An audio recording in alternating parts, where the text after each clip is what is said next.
David Ambrose, so delighted to see you from LA. Thank you for joining the Invisible Americans podcast crew this time. Wonderful to see you and be with you.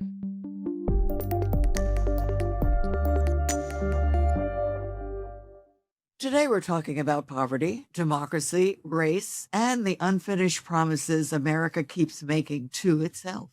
Our guest is Adam Green, Associate Professor at the University of Chicago in the Department of Race, Diaspora, and Indigeneity, History, and the College, Chair of the RDI Curriculum Committee, Co-Chair on the Council on University Community Relations, and a leading scholar of Black political and cultural history.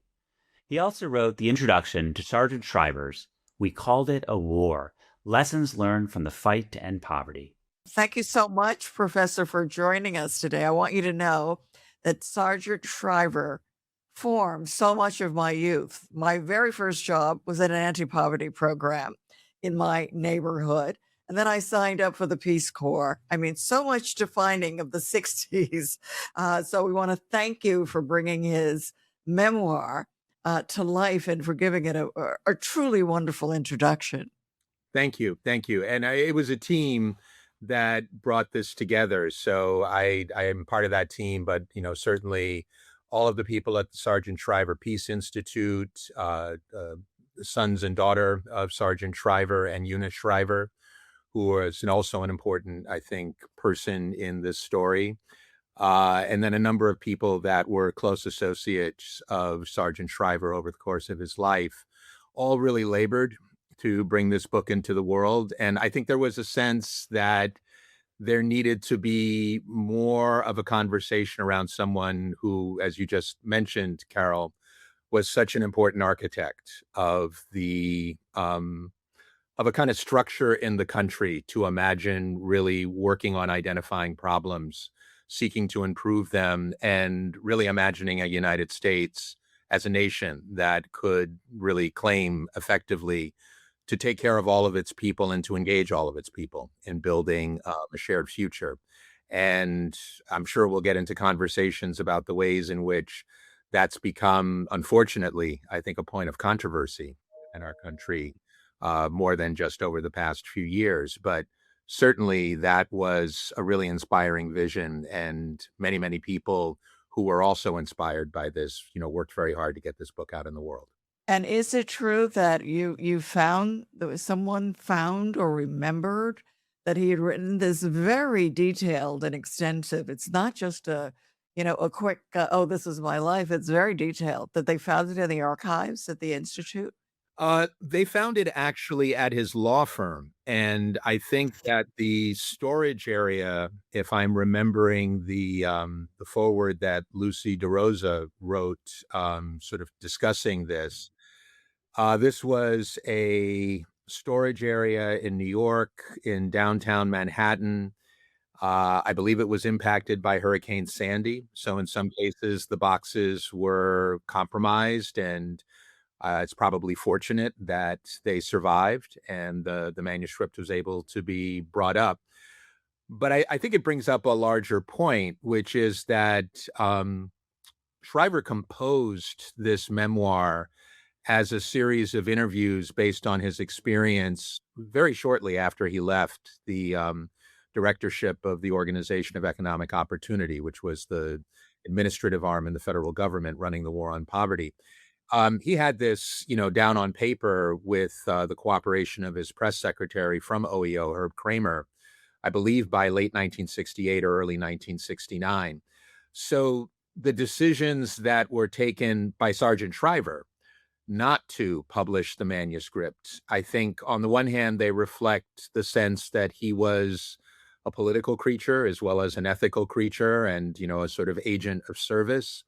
And he was imagining what would be the different sorts of ways in which a memoir that told so many truths about running the war on poverty might be received, among his peers within the political class. And so I think at one point, Bill Josephson talks about this also in his foreword, he just decided, I need to hold on to this and not bring it out.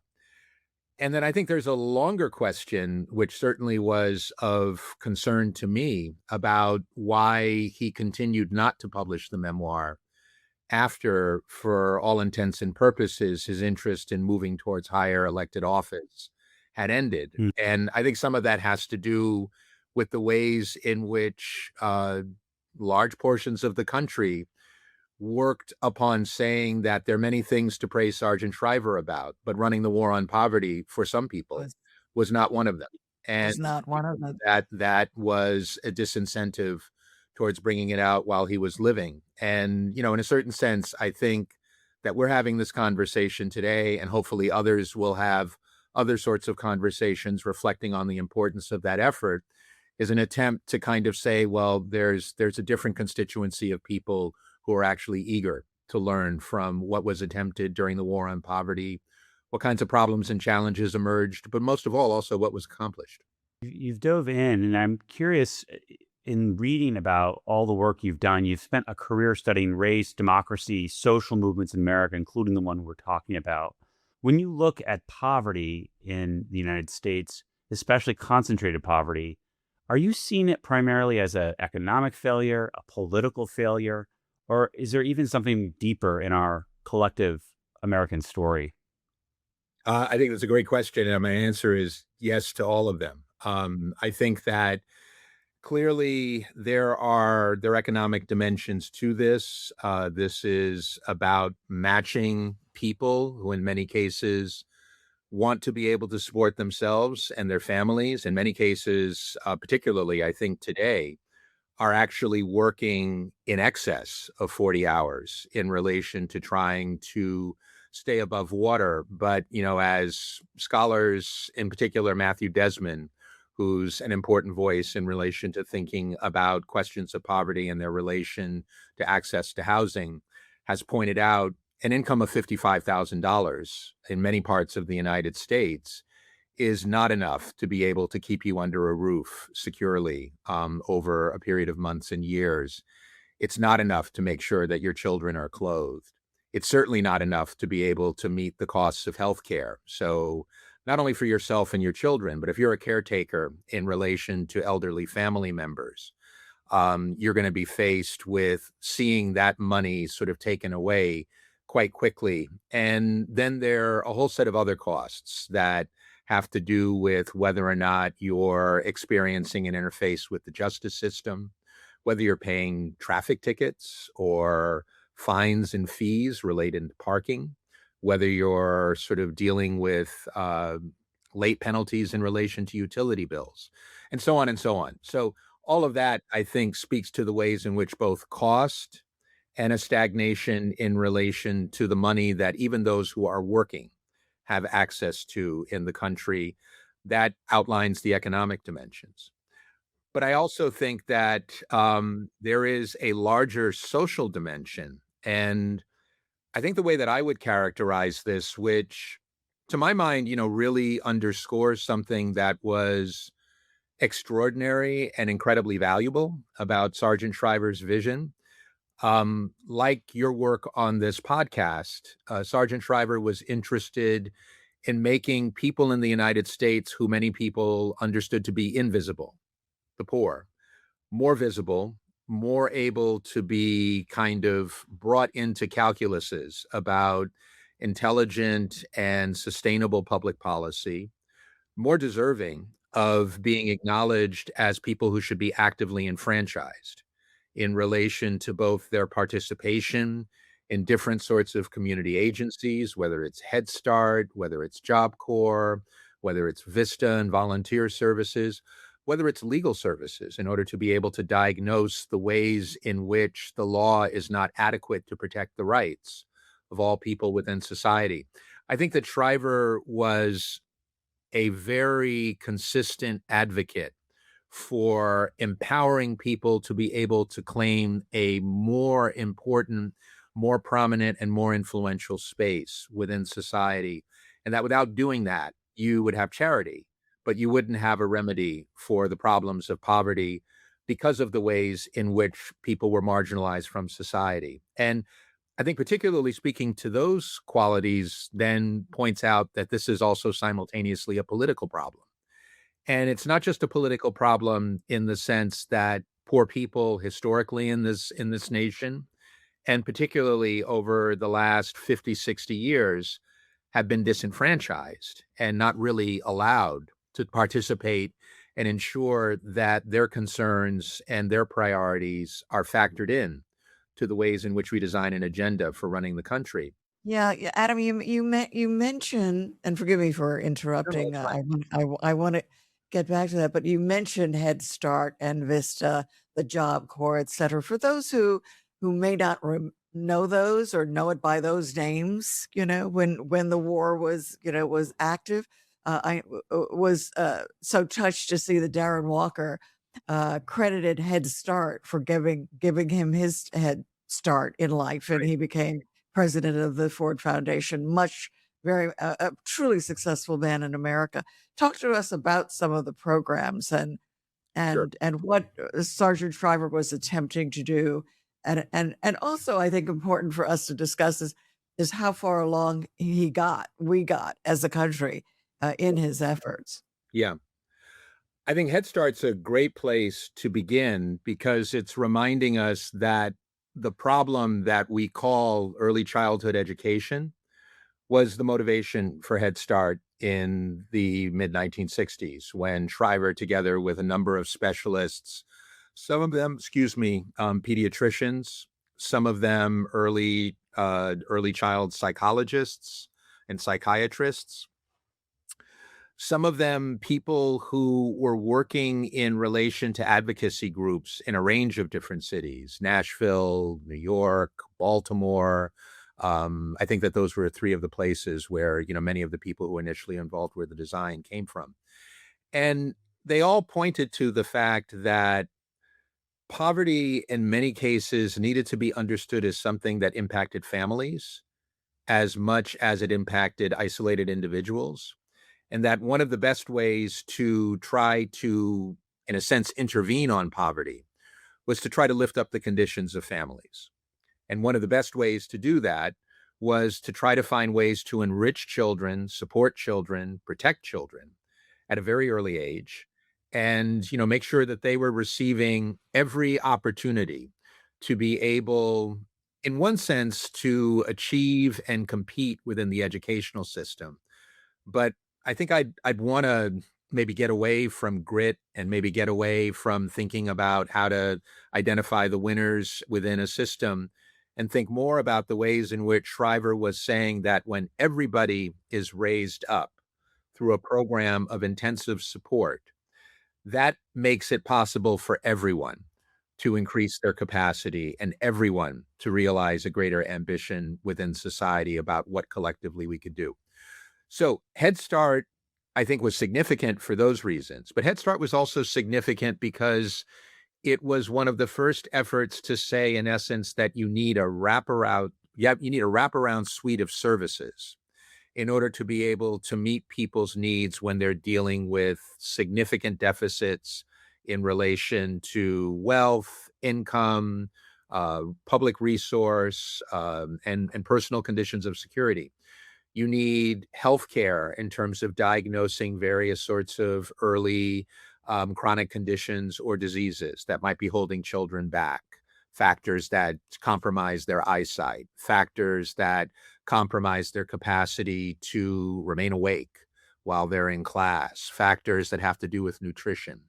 You need support in relation to making sure that home environments, as much as possible, are stable. So there needs to be attention to thinking about the material circumstances of parents. You need to find ways to lift up and dignify the relationship between parents and children within the family as seen by the public. So in many cases, parents and adult relatives of kids who are enrolled in Head Start were actually invited to serve as staff on the programs and, gain skills in terms of childcare work, but also be able to participate in the well-being of their children as part of the work environment.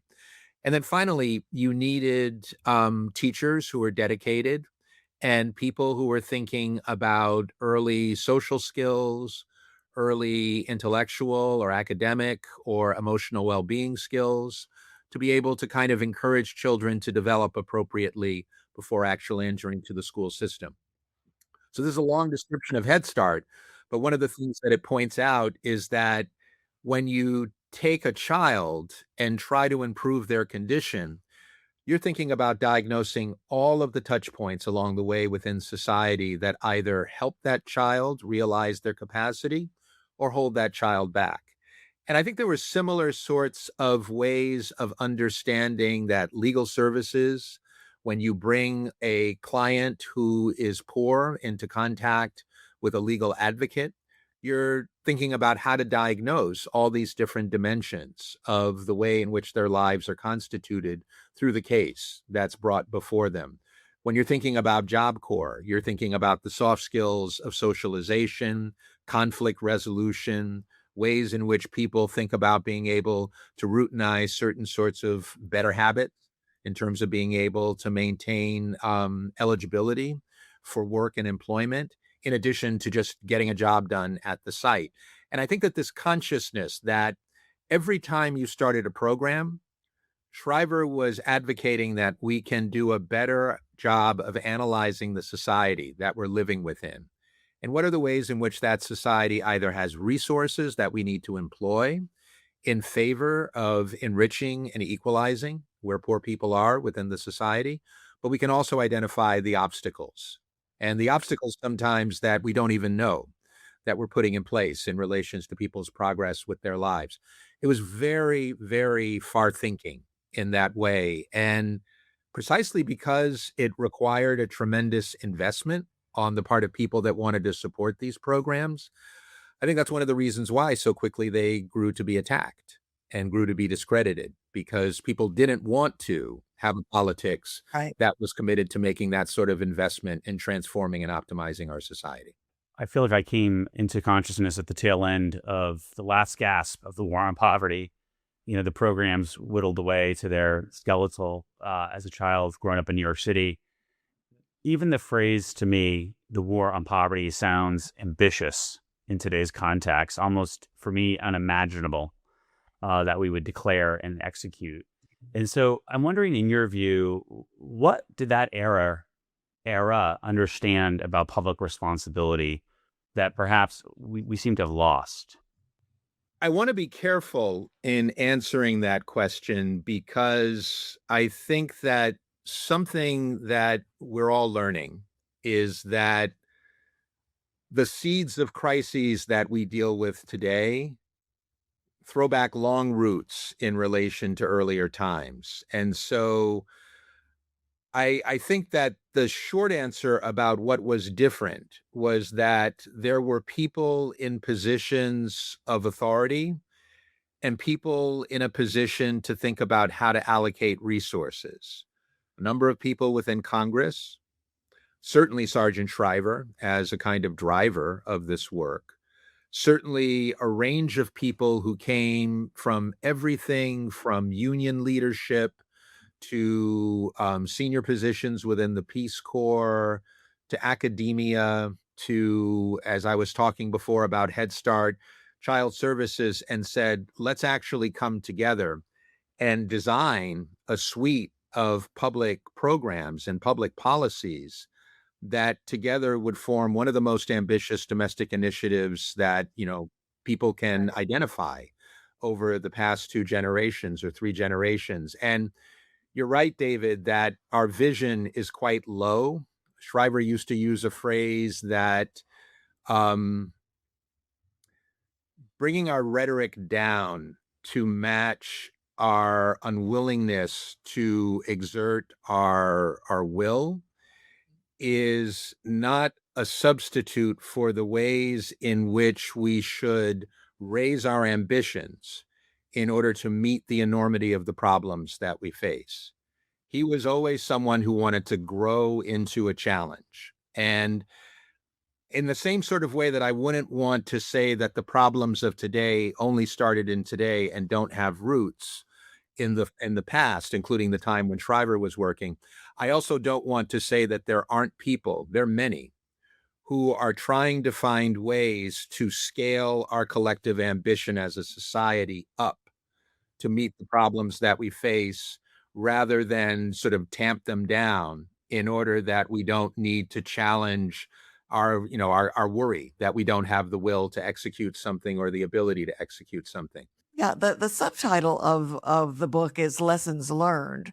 What would you say they are? Because we certainly need that big thinking and that sincerity to help and to create change in this country. What is the big takeaway in terms of what lessons, particularly, would you say, take this, pay attention, do this? Right.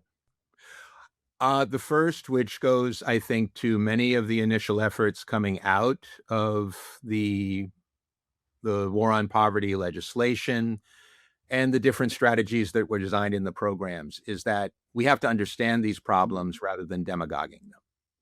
We have to actually think about in the long term, over the long term, what are we going to do to address these problems rather than what kind of short-term gain can we get by dividing people, by identifying a scapegoat, by saying this is someone that has to do with someone's fault who should be set outside of the circle of belonging within society.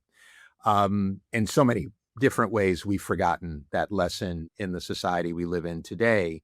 And not everybody believed that in the 1960s. But enough people in leadership did believe it, that it became something that could drive the ways in which we thought about progressive and ambitious public policy. I think the second thing is that we need to appreciate the comprehensive character, certainly in design, and in some cases, actually in implementation of many of these programs. And I would say, legal services, Head Start, are really at the top of that list. And they have survived and they have enjoyed champions over multiple generations now. They are under a particular sort of threat with this current administration, but many, many people remember them as formative in the way that you were sharing with me a moment ago, Carol. That speaks to the fact that poverty is a way to understand the total function of our society, or maybe the total dysfunction of our society. And it's a good teacher to consult in relation to thinking about the kinds of things that we need to change and the kinds of things that might be better. But I think another way of maybe putting that, which goes more, I think, to directly what we often raise up right now as a crisis of public community and civil community, is that poverty is not only the problem of the poor. And I think that this is something that Shriver was laser focused on getting people to try to recognize in terms of thinking about the juncture that the United States was at in the mid 1960s. Thanks to the courage of African Americans and other allies across the country, the civil rights movement and the freedom struggles that coalesced around them, and they were everywhere in the nation, had really indicated that it was possible to compel government to do something that it might not be inclined to do on its own, which was to actively commit itself, even if only for a time, to trying to achieve meaningful, enduring equality in relation to different groups of people that historically had been put on completely different footings with one another. And I think as I tried to write in the introduction that I contributed to the memoir, that I think was a source of inspiration to Shriver. And he said, if that could be done in relation to legislation around civil rights, why can't we also do it in relation to addressing poverty? And he worked very hard to move this forward. He had many collaborators. Many of these programs survived and continue to be important today. But one of the things that I think has changed, and we really do need to get about the business of trying to change it, either to go back or to go forward to an even better place than we were in the 1960s, is that there is no advancing this nation, there is no advancing humanity at large without figuring out a destiny in which everyone is advanced. Everyone is recognized. Everyone matters. And I think there have been so many things that we have done collectively as a society to move away from that truth and say that we can advocate, we can administer, we can wield power in ways that are only intended to benefit a select group of people. And the more that we concentrate power, wealth, opportunity, the better, because then we have that in the hands of people who will administer it and distribute it in the ways that, in their enlightened conception of themselves seems best. But what we lose is the sense that we even comprise a society where we care for each other. And I think that what has just progressed over time is more and more um, unimaginable visions of Yeah. thinking about that version of who we appear to be as a society and who we reveal ourselves as a society. That was never something that Shriver believed in terms of advocating for these programs and the tens of thousands of people who worked in them Yeah. and the hundreds of thousands of people like Darren Walker who remember Yeah. being formed by them. They don't see the society that way, but too many people do. And so I feel like that also needs to be put on the table, is that we're revealing ourselves to believe that we can part and sort the people that deserve a destiny and the people that do not. And we can't continue to survive as a nation if we continue to go down that road. Professor Green, we thank you so much for being with us and sharing the book with us. One of my greatest disappointments was that I never got to serve in the Peace Corps. I was enlisted, but there had turned out to be a war in Africa where I was destined to go. So instead, I had to go to grad school, and I think about it still to this day. I wonder what my life would have been like had I actually been able to follow that dream. But thank you so much for sharing Sergeant Shriver's dreams with us. And we will make sure that as much as we can, that the young generation gets to understand what he did and what it Yeah. means to us. Thank you. Thank you for Thank your you. work and a pleasure to talk with you.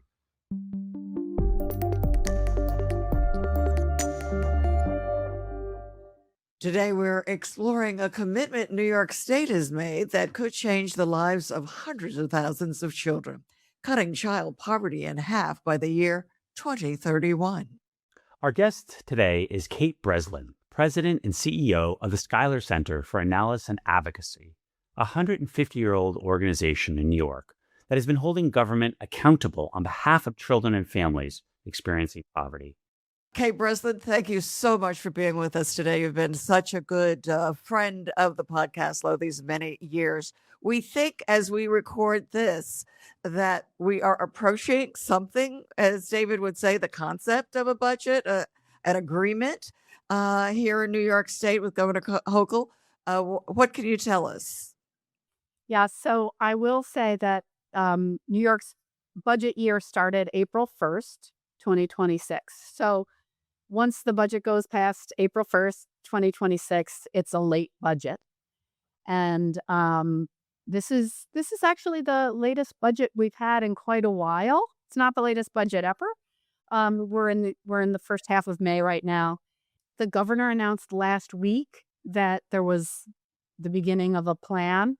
And then a few minutes later, legislative leaders said, no, not really, there's not. So we are all, doing the work to try and understand what agreements they've come to, what agreements they haven't. Over the last, I guess, month and a half, they've been talking about some issues that aren't particularly budget issues, but that are policy issues. So things like how New York and New York's localities will interact with immigration and customs enforcement, sort of the aggressive ICE enforcement.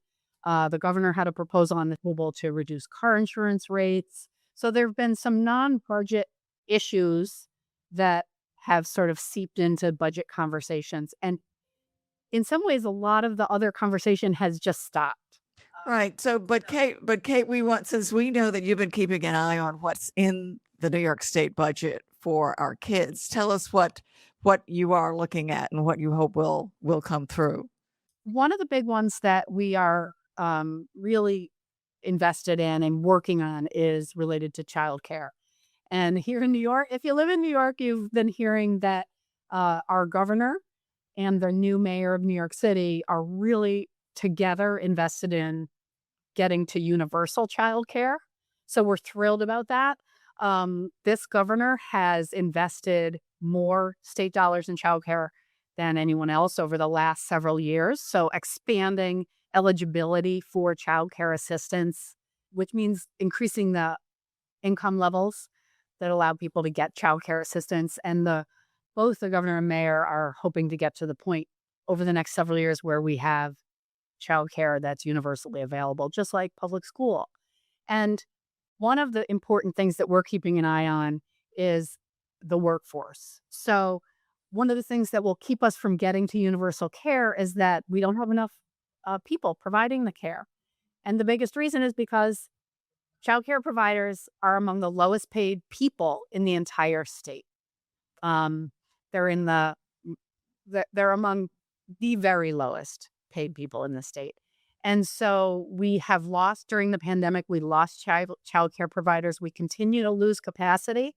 There are classrooms, childcare classrooms that are empty because there aren't the staff to provide the care. So one of the big things that we've been working toward is getting an increase in funding for childcare providers. So that is, as far as we know, still a possibility. It's still on the table. And that the request is $500 million for childcare providers. And then another one is expanding the childcare assistance program. That's the program for low-income people to apply and get what used to be called a voucher. And right now, despite this big, beautiful confluence of interest regarding getting kids into universal childcare, there are waiting lists in more than 30 counties and New York City. So we are sort of missing a lot of children and families right now. So we also need an investment in the child care assistance program to make sure that our low income families can get into childcare. Mm. And we need both, Yeah, right? If we don't have the workforce, we can't do it. And if we don't have the child care assistance dollars, we can't do it. Yeah, I'm in Los Angeles, and I have a 2.5-year-old who, I'm paying close to what I paid for Vassar my first year, Vassar College, just to afford all the different pieces of childcare I have to assemble. So that really resonates with me.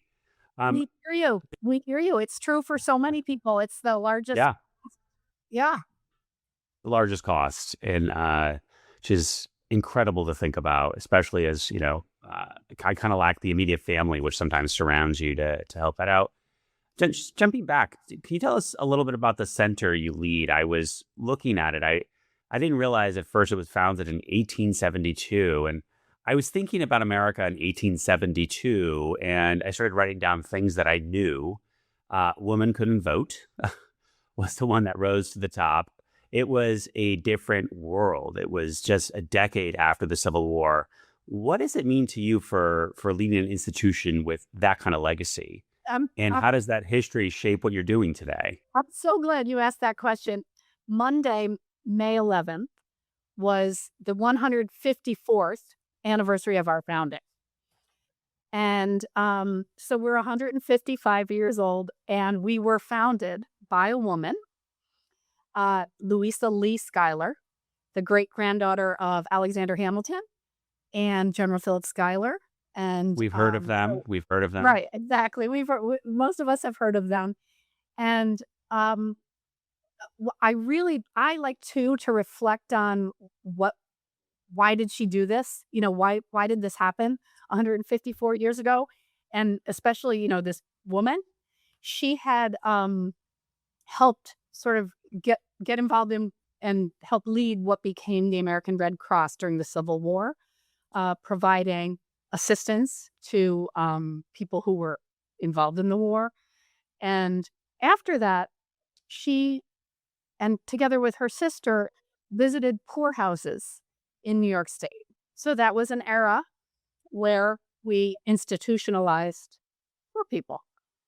Some would say not a lot has changed, but looks different today. But these were poorhouses across the state in most of the counties where poor people were sent away. And often it was just children or moms with children, adult. It was sort of a mix. And she was appalled at the conditions in the poorhouses. Often no running water, no heat, no place for people to go to the bathroom.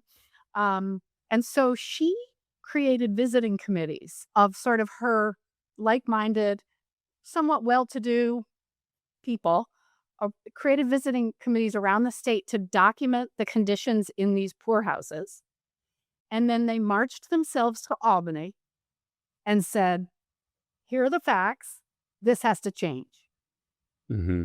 And Sounds like you're still doing that. And that's what I like about it. It's holding government, I see our role as holding government accountable to what it should do.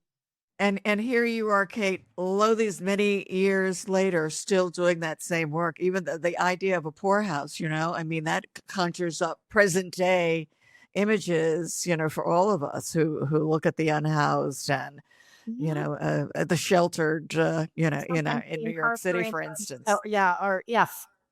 Yeah. So it's still, so that work is still, one of the things that, David and I were talking, about this of when you look at New York State, for instance, what do you see in terms of the poverty? I mean, are we talking about, zip codes? What do you see for the state where the big poverty pockets are? I think most people would be surprised at how many children and families are experiencing poverty, because you might not see it in your day-to-day life if you don't choose to. I drive from my home into my office in Albany every day, and if I'm not paying attention, I'm not necessarily seeing that in New York, it's almost 1 in 5 children experiencing poverty, and many more than that who are maybe just above that arbitrary line. And in some of our communities, including some neighborhoods in New York City and in some of our upstate cities, it's almost half of the children are experiencing poverty. And when we're talking about that, that's such a low level of resources that it sort of bends the mind how folks can even survive. So the data are mixed, and it's across New York State. I want to make sure that people understand it's not just a New York City problem or just a city problem. New York has taken steps to address this. They passed the Child Poverty Reduction Act in 2021, committing to cut that rate then in half by 2031. You helped lead that effort, and I'd love to know more about how you got a law like that passed. What does it require the state to do, and how are you doing? That's a lot. Yeah, well, we pick one of the three. we know that like addressing poverty and child poverty is going to take a lot of different things. There's no one magic solution, right? It's all the things. What that law did that passed in 2021, it passed with nearly unanimous and bipartisan support. And that, for me, is inspiring because it tells me that all of our state legislators, our policymakers understand that this is a problem and that they want to solve it. And it was this Governor Hochul, who signed it. And so what it does is it creates an expectation that we will take steps to reduce child poverty. It also, I hope, it helps people understand that there are policy solutions that will address poverty. I think a lot of people say, well, there've always been poor people. It's always going to be like this. We've seen policies that work, that reduce poverty. And so what the law does is creates an expectation and articulates an understanding that policy can make a difference. Yeah, Kate, 2031 seems like right around the corner to me, though, in terms of, David's question of how are we doing? I mean, are we going to cut it in half by then? Is that the way what you're feeling now? We're about halfway there. I mean, time-wise, not in I think what's hard, right, there are a couple things that I will say, and that is our data is a little bit on a lag. New York has implemented some fantastic improvements at starting with what was identified as having the biggest impact, likely to have the biggest impact, and that is structural changes to our child tax credit in New York State. The most important changes are that now the lowest income people can get the credit. You used to have to be at a certain income level to even get it, and then you slowly phased into it. So without getting too wonky, right? Now the lowest income families qualify for the full credit, and the amount So, of the credit has been okay, increased. so if you were too poor, you didn't qualify for help. Correct. Ah, Breathtaking, isn't it? Breathtaking. well, we've had conversations with a lot of very smart people, and I'm sure there's a rational reason that someone would articulate why that makes sense. It's not someone pulled that out of their nose. But if you just say it aloud, sometimes just looking in the mirror is a good answer. Sunshine, cleaning up the insanity. Tax credits come up a lot in your work. The child tax credit, the earned income tax credit. Really simply for folks that are listening who aren't policy wonks, but love Carol's voice, can you explain why a tax credit is this consistent, powerful tool that comes up for reducing child poverty? What does it mean for a family? How does it manifest? Explain a little bit for folks who may not be in Albany every day. So for me, what's one of the beauties is, and I kind of counter this with, yes, it's wonky, but one of the beauties is its simplicity in the sense that everyone's eligible, right? You can file taxes. You don't have to submit proof that you worked 3 days last week. There are so many other um, sources of assistance or resources where you have to do a whole lot of proving. Now, granted, you do have to file taxes. So what's beautiful about it, and in New York State, um, people who file taxes without a social security number, so those are usually immigrant families, those children are eligible too, which is also a beauty of this tax credit. That's one of the reasons we thought it was especially exciting. And what it means is it's cash in people's pockets that nobody's telling them what to do with, right?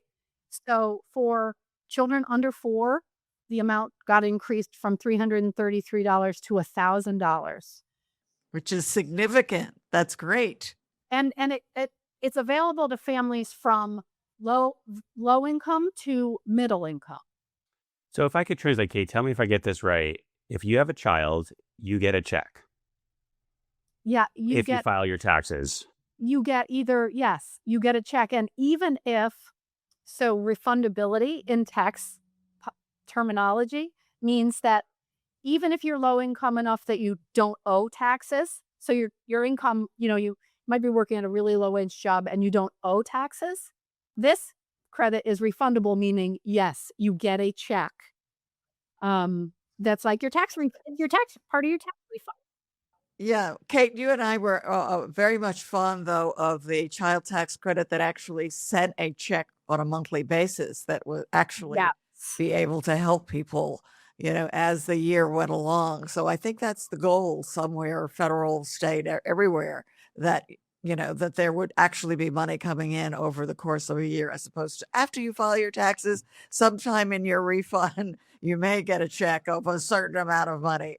And there certainly is an effort underway here in New York to, now that the amount has increased, back when it was a maximum of $333, getting it periodically throughout the year just sort of, you would, it Yeah. seemed, So, Kate, I did want to ask you about one thing that may be standing in your way, and that's the new SNAP requirements that insist that some people now have to show either actual work, or looking for work, or whatever. And if they can't, then they are cut off from the meager amounts, in my opinion, that are given to people to feed their families. Right now, we are working sort of with our state partners around how that's implemented. The state has to implement that. And so they are trying to make it here in New York State. I think there is a good understanding that people need food. People do want to work. They're working if they can work. There's an effort to try and, of course, follow the federal law, but make it as seamless as possible for people. So that's in SNAP or food stamps, and in Medicaid, which is health insurance coverage for low income people and people who have disabilities. The same work requirements are being implemented over there. So I want to give our state agencies here in New York credit because they are trying to figure out how to make that How to do it. people. But I think that what's really hard is at the same time, that same bill that created those policies at the federal level also is reducing funding that comes to the state. So the state's asked to implement a whole bunch of new rules at the same time that funding is being pulled back.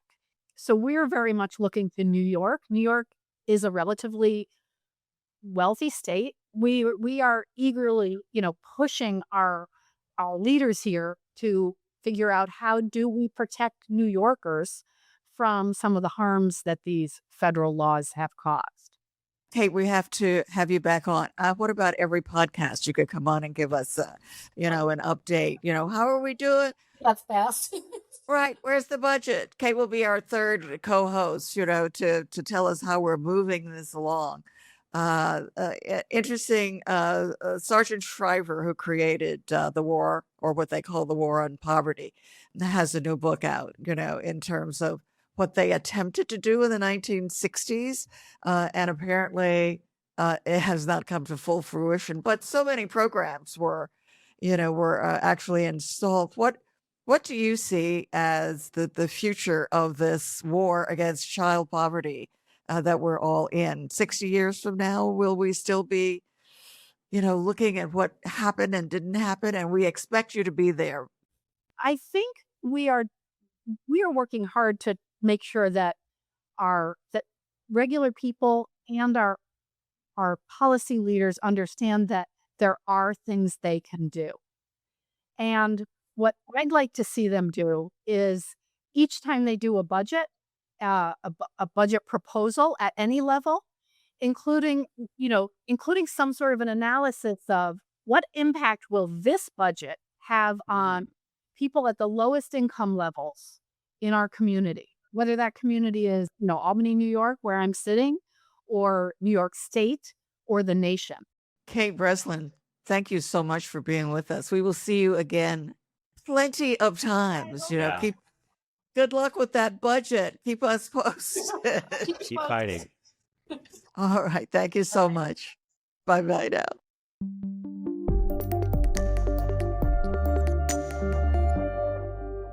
Thanks for being with us. Be sure to check out and subscribe to our YouTube channel. You can also find more information about our guests, and we have show notes and all of that, and about the podcast and the other events and volunteering that we're doing on our website, theinvisibleamericans.com. Thanks for being with us today. We'll see you the next time.